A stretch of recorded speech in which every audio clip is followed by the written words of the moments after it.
Hello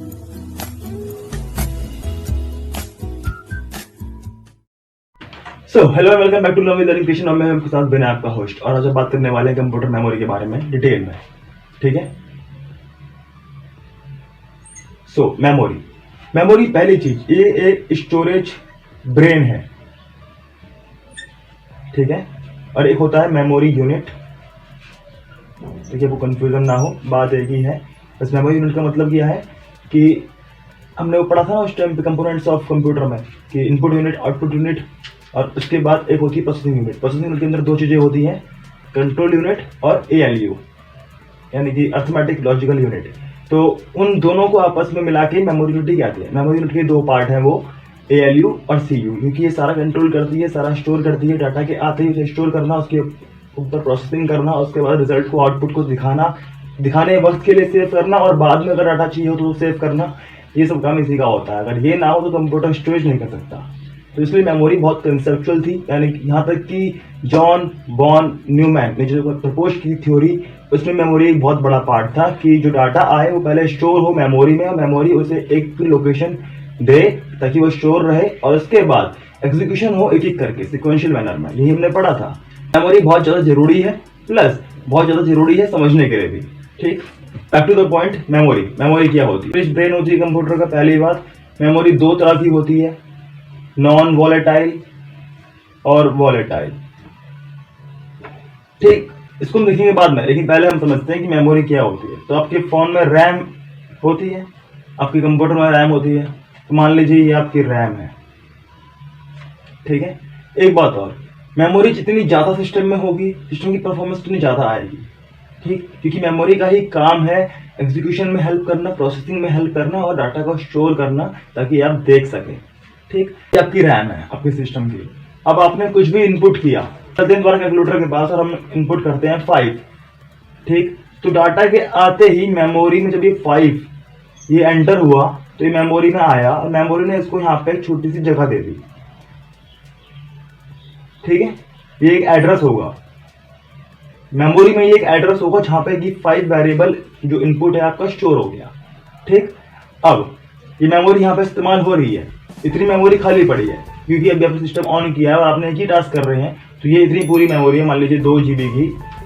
तो छोटी सी memory use हो रही है उस इनपुट को लेके स्टोर करने के लिए, और छोटी सी मेमोरी यूज हो रही है जो आप अभी इनपुट लेने की प्रक्रिया चल रही है, वो जो कैलकुलेटर स्क्रीन में खुला हुआ है, प्रोसेसिंग चल रहा है।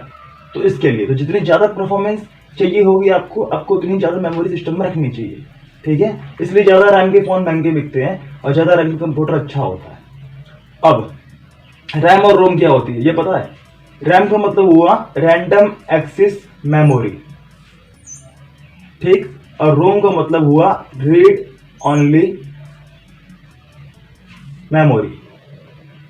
ठीक। मान लीजिए उसके बाद आपने अगला इनपुट दिया प्लस, तो उसको भी एक मेमोरी एलोकेट करी गई, उस इनपुट को भी। और फिर आपने लिखा 4, तो 4 को भी एलोकेट की गई एक मेमोरी का यही काम होता है कि जो डाटा आ रहा है उसे एलोकेट करो एक एड्रेस पे, और फिर उसकी प्रोसेसिंग भी करो। अब जब मैंने इसके बाद एंटर दबाया तो इसने कॉल किया ALU को, और एक एल्गोरिथम चला और इसको प्लस करके 9 आ गया। 9 को भी एक मेमोरी एलोकेट कर रखी है इस रैम ने, और ये तभी आपको शो हो रहा है आपके डिस्प्ले पर। और फिर अगर आप वो टैब काट देते हैं तो ये सब गायब, मेमोरी साफ, ये सब डिलीट, मेमोरी अगेन स्टार्ट है न्यू। ठीक है। मेमोरी खाली हो गई। तो इतना काम ये अभी चल रहा था रैम के ऊपर। टैब काटा, आपको डाटा रेज, अब वो दोबारा जब आप खोलेंगे कैलकुलेटर तो वही डाटा नहीं आएगा।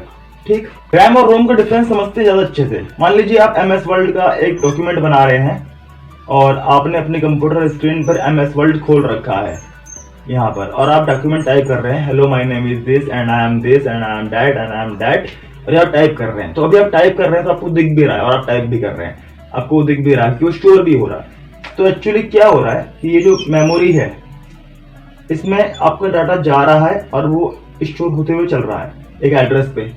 ठीक। तो यहाँ एक बात मानते हैं कि मान लीजिए आपने वो डाटा सेव नहीं किया और आपने 500 लाइन्स लिख दी और आपने उसे क्लोज कर दिया,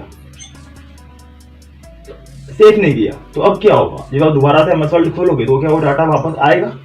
वो नहीं आएगा। क्यों? क्योंकि अभी वो टेम्परेरी यहाँ पे स्टोर हो रहा था, स्टोर था, प्रोसेसिंग चल रही थी, मेमोरी उसको एलोकेट कर रहा था, बट वो टेम्परेरी था। आपने टैब क्लोज किया या फिर मान लीजिए कि लाइट गई और कंप्यूटर स्विच ऑफ हो गया, तो इस केस में जब आप कंप्यूटर दोबारा रीओपन करेंगे या फिर फाइल दोबारा रीओपन करेंगे क्लोज करने के बाद बिना सेव किए, तो डाटा गायब हो जाएगा, क्योंकि वो रैम में सेव होते हुए चल रहा था। और जब आप उसे सेव करेंगे तो वो सेव होता है रोम में।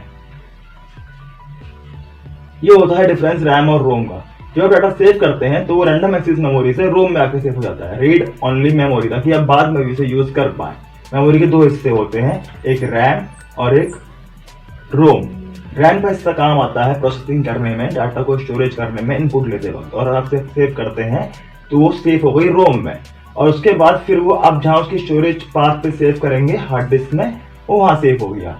ठीक, लेकिन जब तक आप उसे सेव नहीं करते तब तक के लिए वो रैम पे चल रहा है।